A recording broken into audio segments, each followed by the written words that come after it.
ನಮಸ್ಕಾರ ಸ್ನೇಹಿತರೆ, NRG ಕನ್ನಡ ವ್ಲಾಗ್ಸ್ಗೆ ನಿಮ್ಮೆಲ್ಲರಿಗೂ ಸ್ವಾಗತ. ನಾನಿವತ್ತು ದಾವಣಗೆರೆ ಫೇಮಸ್ ಬೆಣ್ಣೆ ಮಸಾಲೆ ದೋಸೆ ಮಾಡೋದು ಹೇಗೆ ಅಂತ ನಿಮಗೆಲ್ಲ ತಿಳಿಸ್ಕೊಡ್ತೀನಿ. ನಾನಿಲ್ಲಿ 3 ಕಪ್ನಷ್ಟು ದೋಸೆ ಅಕ್ಕಿ ತೊಗೊಂಡಿದ್ದೀನಿ, ಒಂದು ಬೌಲ್ನಷ್ಟು ಉದ್ದಿನ ಬೇಳೆ, ಒಂದು ಅರ್ಧ ಸ್ಪೂನ್ ಮೆಂತ್ಯ ತೊಗೊಂಡಿದ್ದೀನಿ, ಒಂದು 4 ಸ್ಪೂನ್ ಕಡಲೆಬೇಳೆ ತೊಗೊಂಡಿದ್ದೀನಿ. ಇವೆಲ್ಲವನ್ನೂ ಕೂಡ ಒಂದು ಪಾತ್ರೆಯಲ್ಲಿ ಹಾಕ್ಕೊಂಡು ಚೆನ್ನಾಗಿ ಒಂದು 2 ಸಲ ತೊಳ್ಕೊಂಡು ನೆನೆಸ್ಕೊಳ್ತಾ ಇದ್ದೀನಿ.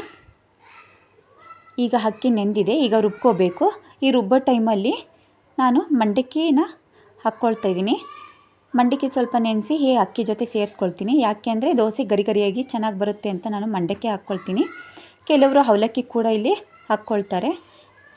ನೋಡಿ ಯಾವ ರೀತಿ ರುಬ್ಕೊಂಡಿದ್ದೀನಿ ಅಂತ. ಈ ರೀತಿ ರುಬ್ಕೊಂಡಿದ್ದು ಇಟ್ಟು ಚೆನ್ನಾಗಿ ಉಬ್ಬಿದೆ. ಈಗ ನಾನು ಕೊಬ್ಬರಿ ಚಟ್ನಿಗೆ ಸ್ವಲ್ಪ ಕೊಬ್ಬರಿ, ಹುರಿಗಡಲೆ, ಕೊತ್ತಂಬರಿ ಸೊಪ್ಪು, ಬೆಳ್ಳುಳ್ಳಿ, ಹಸಿಮೆಣಸಿನ್ಕಾಯಿ ತೊಗೊಂಡಿದ್ದೀನಿ. ಈಗ ಪಲ್ಯಕ್ಕೂ ರೆಡಿ ಮಾಡ್ಕೊಂಡಿದ್ದೀನಿ. ಒಂದು ಟೊಮೊಟೊ, ಹಸಿಮೆಣಸಿನ್ಕಾಯಿ, ಈರುಳ್ಳಿ, ಕೊತ್ತಂಬರಿ, ಕರಿಬೇವು ತೊಗೊಂಡಿದ್ದೀನಿ. ಈಗ ಚಟ್ನಿಗೆ ಇವೆಲ್ಲವನ್ನೂ ಕೂಡ ನಾನು ಸ್ವಲ್ಪ ಹುರ್ಕೊಂಡ್ಬಿಟ್ಟು ಚಟ್ನಿನ ಮಾಡ್ಕೊಂಡಿದ್ದೀನಿ. ಈ ರೀತಿ ಹುರಿದು ಚಟ್ನಿ ಮಾಡೋದ್ರಿಂದ ಟೇಸ್ಟ್ ಚೆನ್ನಾಗಿ ಬರುತ್ತೆ. ಈಗ ನಾನು ಸ್ವಲ್ಪ ಎಣ್ಣೆ ಹಾಕ್ಕೊಂಡು ಸಾಸಿವೆ, ಜೀರಿಗೆ, ಕಡಲೆಬೇಳೆ ಹಾಕ್ಕೊಂಡು ಫ್ರೈ ಮಾಡಿ ಈಗ ಹಸಿಮೆಣಸಿನ್ಕಾಯಿ, ಕರಿಬೇವು ಹಾಕ್ಕೊಳ್ತಾ ಇದ್ದೀನಿ. ಈಗ ಈರುಳ್ಳಿ ಕೂಡ ಹಾಕ್ಕೊಂಡು ಬಾಡಿಸ್ಕೊತಾ ಇದ್ದೀನಿ. ಈರುಳ್ಳಿ ಸ್ವಲ್ಪ ಜಾಸ್ತಿ ಹಾಕ್ಕೊಂಡಿದ್ದೀನಿ. ಇದ್ರ ಜೊತೆ ನಾನು ಒಂದು ಟೊಮೊಟೊ ಕೂಡ ಹಾಕ್ಕೊಳ್ತಾ ಇದ್ದೀನಿ. ರುಚಿಗೆ ಎಷ್ಟು ಬೇಕೋ ಅಷ್ಟು ಉಪ್ಪನ್ನು ಕೂಡ ಹಾಕ್ಕೊಂಡಿದ್ದೀನಿ. ಒಂದು ಚಿಟಿಕೆ ಅರಿಶಿನ ಕೂಡ ಸೇರಿಸ್ಕೊಳ್ತಾ ಇದ್ದೀನಿ. ಈ ರೀತಿ ಮಿಕ್ಸ್ ಮಾಡಿಕೊಂಡು ನಾನಿಲ್ಲಿ ಆಲೂಗಡ್ಡೆ ಬೇಯಿಸಿ ಸಿಪ್ಪೆ ತೆಗೆದು ಸ್ಮ್ಯಾಶ್ ಮಾಡಿಟ್ಕೊಂಡಿದ್ದೆ. ಈಗ ಇದ್ರ ಜೊತೆ ಹಾಕ್ಕೊಂಡು ಚೆನ್ನಾಗಿ ಮಿಕ್ಸ್ ಮಾಡ್ಕೋಬೇಕು. ಈ ರೀತಿ ಮಿಕ್ಸ್ ಮಾಡ್ಕೊಂಡ್ಮೇಲೆ ಕೊನೆಯಲ್ಲಿ ನಾನು ಸ್ವಲ್ಪ ಕರಿಬೇವು, ಕೊತ್ತಂಬರಿನ ಕೂಡ ಹಾಕ್ಕೊಳ್ತಾ ಇದ್ದೀನಿ.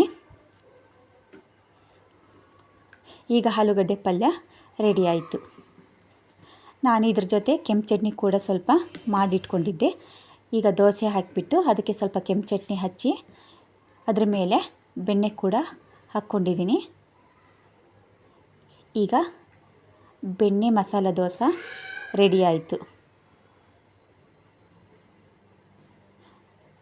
ನೋಡಿ ಎಷ್ಟು ಚೆನ್ನಾಗಿ ದೋಸೆ ಗರಿ ಗರಿಯಾಗಿ ಬಂದಿದೆ ಅಂತ. ಈ ವಿಡಿಯೋ ನಿಮಗೆ ಇಷ್ಟ ಆದರೆ ಪ್ಲೀಸ್ ಶೇರ್ ಮಾಡಿ, ಲೈಕ್ ಮಾಡಿ, ಸಬ್ಸ್ಕ್ರೈಬ್ ಮಾಡ್ಕೊಳ್ಳಿ.